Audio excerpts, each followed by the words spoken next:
So design is all around us. You might not think about it, but anytime you're indoors, anytime you're in a space, it's been designed, it's been thought through, sometimes better than others.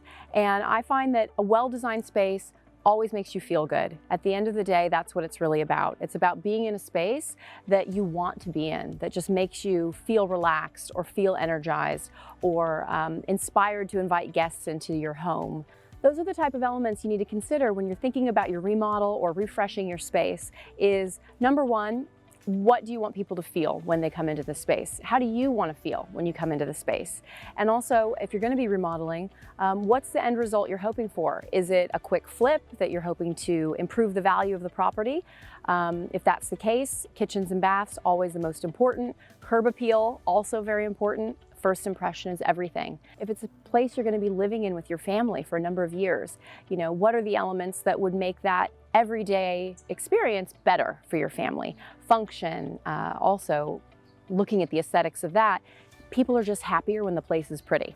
If it's a bedroom, you always hear, I want this hotel-like vibe, kind of having an escapist feeling of going into your master suite and being at some beautiful spa hotel. That's totally doable with good design, and it doesn't have to cost a fortune. But if you're going to put any time and effort into remodeling your space, you might as well have a solid game plan. I get hired by realtors all the time to walk through homes that they're going to put on the market and figure out what it is to just make the space feel better, that they can do quickly, affordably, on time and on budget to get that project on the market.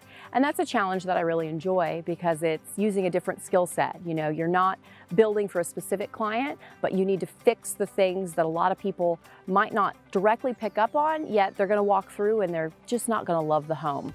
The project that we're standing here in front of today is a project that was beautifully designed and built years ago, but had been on the market and just wasn't selling. So I got brought in to kind of do that quick fix, figure out why it wasn't connecting.